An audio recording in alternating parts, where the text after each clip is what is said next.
तो दोस्तों, मेरे कुछ पिछले मूवी रिव्यूज़ की तरह इस फिल्म के रिव्यू का वीडियो भी 2 पार्ट्स में होने वाला है। तो साल 2006 में जब ये मूवी हिट हो गई थी, तो इस फिल्म के हिट होने के बाद हमें करीब करीब 8 साल बाद सन 2014 में हमें इस फिल्म का सीक्वल भी देखने को मिला था, जिसे फिर से साकेत चौधरी जी ने डायरेक्ट किया था और उस फिल्म का नाम था शादी के साइड इफ़ेक्ट्स। जी हाँ, जिसमें हमें फरहान अख्तर और विद्या बालन जी नज़र आए थे और उन दोनों के किरदार का नाम भी सिद्धार्थ, सिड और त्रिशा होता है। आप सभी को प्यार भरी नमस्ते, नमस्कार दोस्तों, स्वागत है आप लोगों का फिर से एक बार एक नई वीडियो में और स्वागत है आप लोगों का मेरे YouTube चैनल में।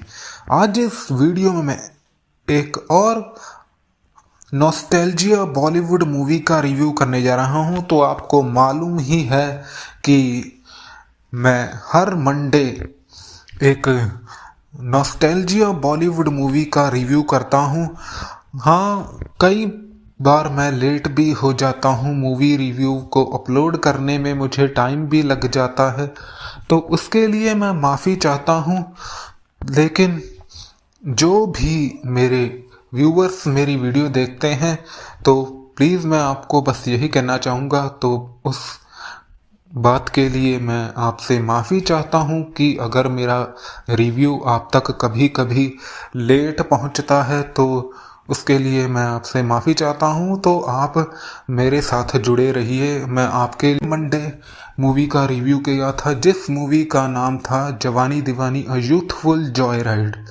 तो उस मूवी के वीडियो पर मूवी रिव्यू, तो यूज़र ने मुझे जवानी दीवानी मूवी रिव्यू के वीडियो पर कमेंट किया था कि मैं तुम सा नहीं देखा, इमरान हाशमी जी, दिया मिर्ज़ा की मूवी तुम सा नहीं देखा का रिव्यू करूं। तो जो मेरे यूज़र हैं, तो मैं उनको कहना चाहूँगा थैंक यू, आपका धन्यवाद मुझे कमेंट करने के लिए। और मैं जल्द ही आपकी जो रिक्वेस्ट है वो भी मैं आपकी पूरी करूँगा। और ऐसे ही आप मेरी वीडियोस को प्यार देते रहिए, देखते रहिए, और मैं आपके लिए ऐसे ही मूवी रिव्यूज़ लेकर आता रहूँगा और आपकी जो डिमांड है वो मैं जल्द ही पूरी करूँगा। बाकी आज मैं जिस फिल्म के बारे में बात करने जा रहा हूँ, उस फिल्म का नाम है प्यार के साइड इफ़ेक्ट्स। जी हाँ, तो ये मूवी भी सन 2006 में रिलीज़ हुई थी। जिस साल जवानी दीवानी मूवी रिलीज़ हुई थी, तो सन 2006 में कई सारी बेहतरीन मूवीज़ रिलीज़ हुई थी। तो कुछ जो मेरे व्यूवर्स हैं, वो मूवी का नाम सुनकर कई बार मूवी में कुछ सीन्स की वजह से या पोस्टर्स की वजह से मूवी रिव्यू को देखना ही इग्नोर कर देते हैं, जो कि मुझे लगता है कि ये बहुत गलत बात है, क्योंकि हर मूवी में एक स्पेशल स्टोरी होती है, एक लोगों को एक अच्छा मैसेज देने की कोशिश की जाती है फिल्म के द्वारा। तो बाकी मैं इस बारे में ज़्यादा ज्ञान नहीं दूंगा, क्योंकि आप लोग खुद भी समझदार हैं और मैं आपको मूवी रिव्यू सुनाने आया हूं, और मूवी रिव्यू में मैं ज़्यादा बातें नहीं करूंगा। तो चलिए फिर शुरू करते हैं आज की मूवी, जिस मूवी का नाम है प्यार के साइड इफ़ेक्ट्स।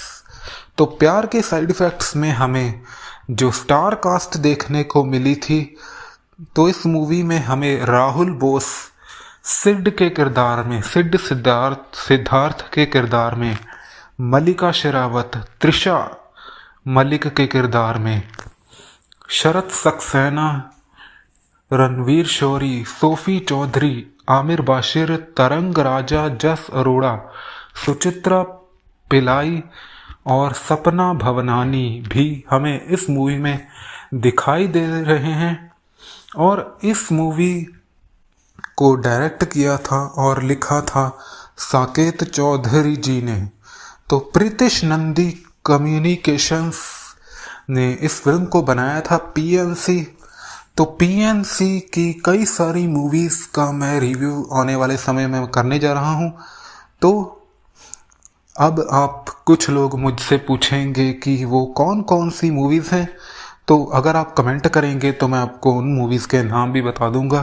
फ़िलहाल मैं बात करने जा रहा हूँ प्यार के साइड इफ़ेक्ट्स मूवी के बारे में। तो ये मूवी 15 सितंबर 2006 को रिलीज़ हुई थी। तो अब मैं आपको इस फिल्म की स्टोरी के बारे में बताने जा रहा हूँ कि इस फिल्म की कहानी क्या है। तो इस फिल्म के स्टार्टिंग में हमें देखने को मिलता है कि टीवी पर मैच चल रहा होता है और वो मैच सिड और त्रिशा, मल्लिका शेरावत और राहुल बोस देख रहे होते हैं। तो वहाँ पर मल्लिका शेरावत त्रिशा राहुल बोस सिड से पूछती है कि सिड, तुम मुझे कितना प्यार करते हो। तो इसके बाद फिर कुछ कन्वर्सेशन के बाद मल्लिका शेरावत त्रिशा सिड राहुल बोस को शादी के लिए प्रपोज कर देती है। तो शादी के लिए सिड हाँ तो बोल देते हैं, लेकिन वो त्रिशा वो अपने टीवी पर चल रहे मैच को ज़्यादा इम्पोर्टेंस दे रहे होते हैं, वो मैच देखना चाहते हैं। तो टीवी पर मैच देखने के कारण त्रिशा सिड से नाराज़ हो जाती है और वो वहाँ से चली जाती है झगड़ा करके।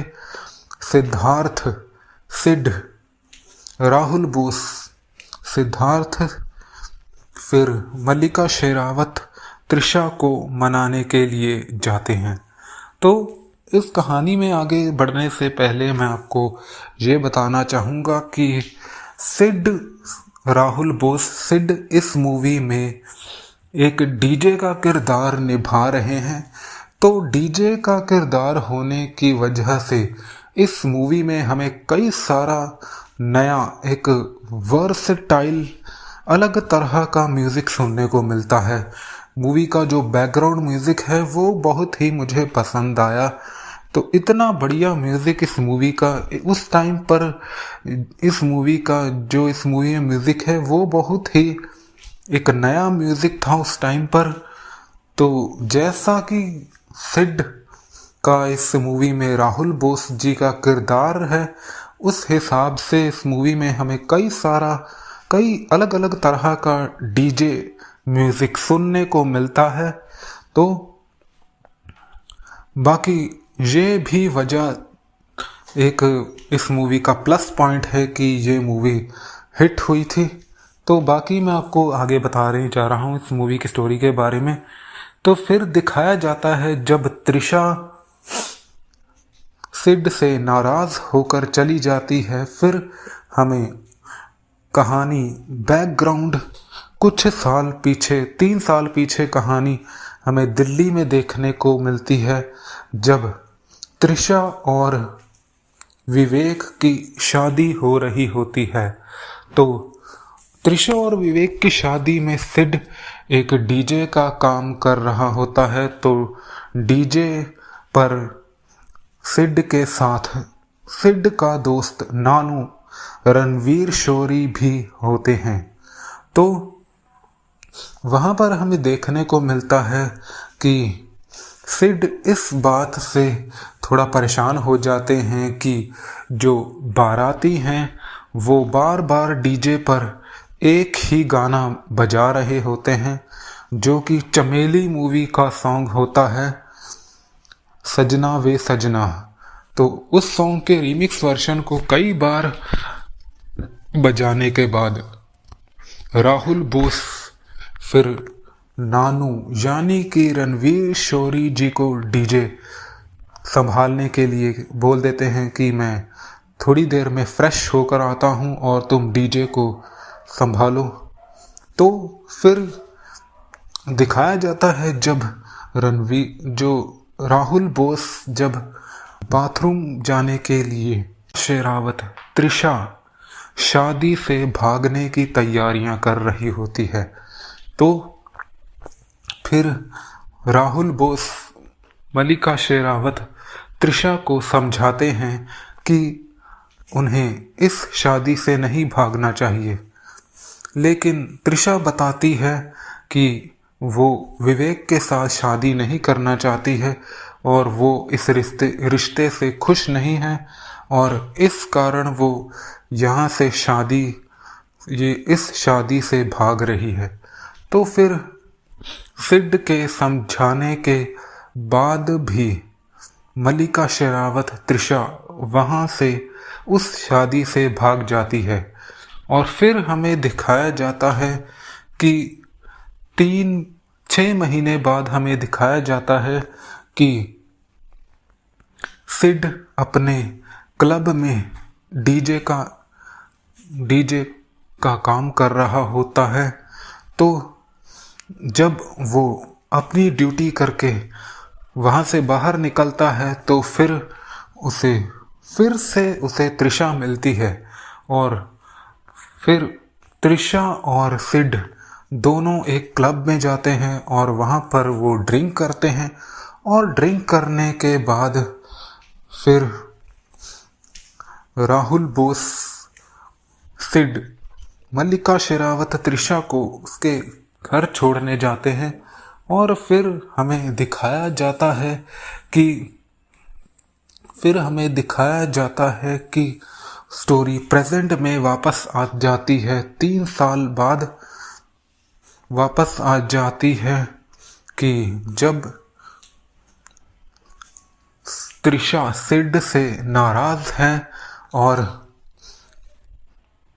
फिर सिड अपनी बहन के पास जाते हैं और जो सिड की बहन शालिनी, जिसका नाम शालिनी होता है, उसके घर पर जाते हैं और शालिनी जो सिड की बहन है उसको पहले ही मालूम होता है कि सिड किसी प्रॉब्लम के सलूशन के लिए उनके पास आए हैं।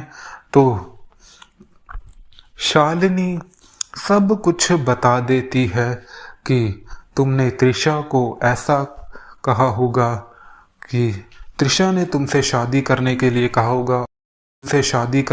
कहा होगा और तुमने मना कर दिया होगा और तुम इस चीज़ को लेकर क्लियर नहीं होगे। तो ये सब बातें शालिनी सिड को बोलती है, जिसके बाद फिर वहाँ पर हमें सिड के जीजा यानी कि कपिल देखने को मिलते हैं और फिर कपिल सिड को बताते हैं कि शालिनी उनसे रात की बात के लिए नाराज़ है क्योंकि और कपिल जो कि शालिनी के पति हैं, उन्होंने उनके खाने की झूठी तारीफ कर दी और जब ये बात शालिनी को पता चल गई कि कपिल झूठ बोल रहा है और फिर शालिनी ने बताया कि तुम मुझे झूठ क्यों बोल रहे हो। शालिनी ने पूछा कि तुम झूठ क्यों बोल रहे हो, अगर खाना अच्छा नहीं बना है तो तुम मुझे बोल दो। इसके बाद फिर कपिल शालिनी के खाने की कुछ ज़्यादा ही इंसल्ट कर देते हैं, जिसके बाद फिर शालिनी नाराज़ हो जाती हैं। तो इस बात को फिर बताया जाता है।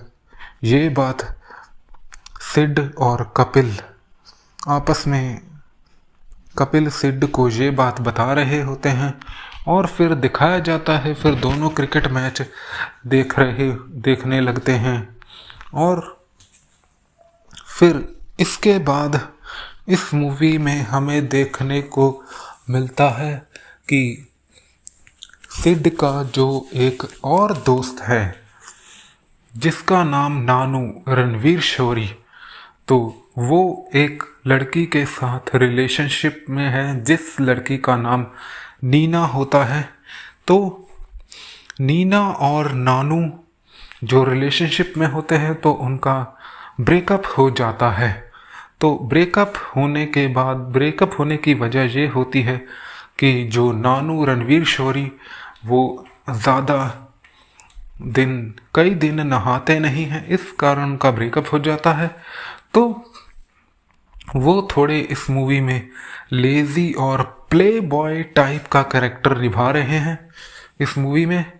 तो इसके बाद हमें देखने को मिलता है कि इस मूवी में नानू किसी और के साथ, फिर हमें देखने को मिलता है कि सिड अपनी माँ को कॉल करता है और फिर जो सिड की माँ है वो सिड को त्रिशा से शादी करने के लिए कहती है और कहती है कि त्रिशा एक अच्छी लड़की है, तुम्हें इससे शादी कर लेनी चाहिए।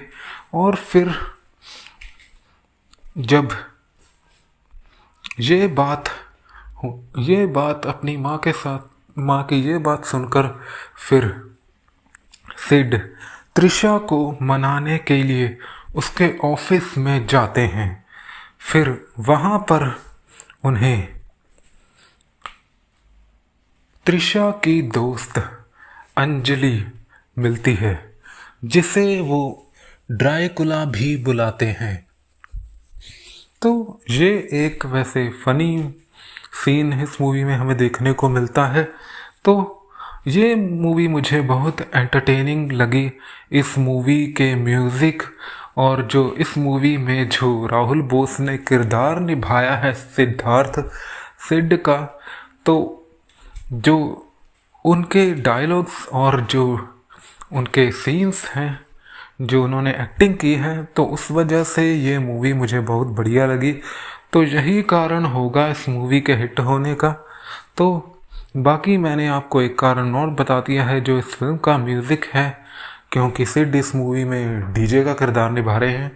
तो इस मूवी में कॉमेडी बहुत अच्छी है। बाकी आगे मैं आपको बताता हूँ, जब सिड त्रिशा से उसके ऑफिस में मिलने जाते हैं तो वो त्रिशा को बोलते हैं कि मैं तुमसे शादी करने के लिए तैयार हूँ। और फिर वहाँ पर वैसे हमें और भी बहुत सारी कन्वर्सेशन देखने को मिलती है सिड और त्रिशा के बीच, लेकिन अगर मैं आपको पूरी बातें बताने लगूँगा तो ये रिव्यू 3 घंटे का हो जाएगा। तो इसके बाद हमें दिखाया जाता है कि फिर सिड और त्रिशा के एंगेजमेंट की तैयारियां शुरू हो जाती हैं। और जब त्रिशा सिड से शादी करने के लिए मान जाती है तो फिर दोनों की एंगेजमेंट की तैयारियां शुरू हो जाती हैं। और फिर जो सिड की बहन शालिनी है वो त्रिशा के लिए एंगेजमेंट रिंग खरीदने के लिए चली जाती है और वो एक रिंग पसंद करके त्रिशा के लिए एक रिंग पसंद करके भी खरीद कर ले आती हैं। जिसके बाद जब वो ये रिंग त्रिशा मल्लिका शेरावत को राहुल बोस सिड वो रिंग दिखाते हैं तो फिर त्रिशा कहती है कि तुम्हें जब ये रिंग तुम खरीदने वाले थे, तुम्हें मुझे रिंग खरीदने के टाइम मुझे साथ लेकर जाना चाहिए था, क्योंकि मैं भी वहाँ पर देखकर रिंग चूज़ कर लेती। तो इसके बाद फिर हमें देखने को मिलता है कि फिर सिड और त्रिशा दोनों शॉपिंग करने जाते हैं, फर्नीचर और कर्टन्स की शॉपिंग करने जाते हैं। और वो जो नए घर के लिए शॉपिंग कर रहे होते हैं तो फिर वो कुछ फर्नीचर खरीदते हैं, जैसे कि वो एक कबर्ड भी खरीदते हैं। और कबर्ड वाले सीन में हम तो यहाँ पर मुझे से थोड़ी सी गलती हो गई थी कि जिसे मैं कबर्ड बोल रहा हूँ उसे चेस्ट कहा जाता है। स्टोरेज चेस्ट कह सकते हैं हम, जिसमें लकड़ के एक बक्सा जिसमें सामान रखा जाता है। तो राहुल बोस सिड इस सीन में हमें उस चेस्ट में बैठ कर दिखाते हैं और ये डायलॉग बोलते हैं कि इस चेस्ट स्टोरेज में 2 लोग भी बैठ सकते हैं। तो आगे मैं आपको बताता हूँ। फिर त्रिशा और सिड पार्क में लेटे होते हैं और फिर वहाँ पर दिखाया जाता है कि बच्चे खेल रहे होते हैं। फिर मलिका शेरावत त्रिशा सिड से अपने बच्चों के नाम को लेकर डिसाइड कर रही होती है कि हम अपने बच्चों का ये नाम रखेंगे। जिसके बाद फिर वहाँ पर सिड और त्रिशा के बीच थोड़ा आर्ग्यूमेंट्स होने लगते हैं और फनी आर्ग्यूमेंट्स होते हैं और त्रिशा कहती है कि तुम्हें बच्चे अच्छे नहीं लगते, शायद तुम शादी ही नहीं करना चाहते। तो मैं आपसे बात करने जा रहा हूँ इस फिल्म के म्यूज़िक एल्बम के बारे में, प्यार के साइड इफ़ेक्ट्स फिल्म के म्यूज़िक एल्बम के बारे में कि इस मूवी में हमें कौन कौन से सॉन्ग सुनने को मिलते हैं। तो इस मूवी में म्यूज़िक दिया है प्रीतम चक्रवर्ती जी ने। तो प्रीतम चक्रवर्ती जी का बहुत ही खूबसूरत म्यूज़िक हमें इस मूवी में सुनने को मिलता है और सॉन्ग्स भी बहुत खूबसूरत हैं। तो सबसे पहला इस मूवी में गाना है प्यार करके पछताया। तो इस सॉन्ग की स्पेशलिटी ये है कि इस सॉन्ग को लेट पंजाबी सिंगर लभ झंझुआ जी ने गाया है, जो अब इस दुनिया में नहीं रहे। तो इनके साथ इस सिंग में आवाज़ें दी हैं सुजैन डी मेलो और बॉब ने। तो इसके अलावा इस एक जो दूसरा सॉन्ग है इस मूवी में वो है दिल तोड़ के ना जा, जिसे राकेश पंडित जी ने गाया है। तो ये सॉन्ग भी मुझे बहुत पसंद है इस मूवी का। इसके अलावा इस मूवी में जो सॉन्ग है जाने क्या चाहे मन बावरा, बहुत ही खूबसूरत गीत है। सुनते हुए सॉन्ग को मज़ा, इतना पीसफुल, इतना सैड सॉन्ग, ऑसम सॉन्ग, इस मूवी का ऑसम सॉन्ग मैं कह सकता हूँ। इतना खूबसूरत song Zubeen Garg, late singer Zubeen Garg ji ने इतनी खूबसूरती से इस सॉन्ग को गाया है, मैं क्या ही कहूँ। और इसके बाद जो हमें सॉन्ग इस मूवी में सुनने को मिलता है इज़ दिस लव, जिसे कुणाल गांजावाला और सुनिधि चौहान ने गाया है। और इसके अलावा प्यार करके पछताया सॉन्ग का रीमिक्स वर्जन भी इस मूवी में हमें सुनने को मिलता है। और दिल तोड़ के ना जा, मीका सिंह की आवाज़ वाला वर्जन भी हमें इस मूवी में सुनने को मिलता है। तो एक सॉन्ग इस मूवी में है बैड बॉय, अल्लाह बचाए। इस सॉन्ग को अल्लाह बचाए सॉन्ग भी कहा जाता है। तो इस सॉन्ग को अलीशा चिनॉय, सुजैन डी मेलो, अर्ल डिसूजा ने गाया है। इस सॉन्ग की वीडियो में हमें सोफ़ी चौधरी दिखाई देती हैं। तो कुल मिलाकर इस मूवी के म्यूज़िक एल्बम में जितने भी सॉन्ग्स हैं वो ठीक हैं, वो बहुत अच्छे सॉन्ग हैं। लेकिन 3 सॉन्ग इस मूवी के हैं वो मेरे फेवरेट सॉन्ग हैं, जिनकी मैं जितनी भी तारीफ़ करूं उतनी कम है। अब भी जब से ये मूवी रिलीज़ हुई है, इस मूवी का म्यूज़िक एल्बम रिलीज़ हुआ है 2006 से लेकर अब तक भी मैं इस मूवी के सॉन्ग्स सुनता हूँ। तो उस टाइम पर ये गाने हमें रेडियो पर सुनने को मिलते थे जब ये मूवी रिलीज़ भी नहीं हुई थी। तो उस टाइम पर 2-3 महीने पहले ही इस मूवी का म्यूज़िक एल्बम रिलीज़ हो गया था। तो सन 2006 में तो हमें सीडी में भी इस फिल्म के जो वीडियो सॉन्ग्स या फिर ऑडियो सॉन्ग्स हमें सुनने को मिलते थे। सीडी के टाइम में हमें इस फिल्म के गाने सुनने को मिलते थे। तो काफ़ी सारे लोगों के ये फेवरेट सॉन्ग्स हैं। आज भी कई सारे लोग यूट्यूब पर मेरी तरह इस मूवी के सॉन्ग्स को सुनते हैं।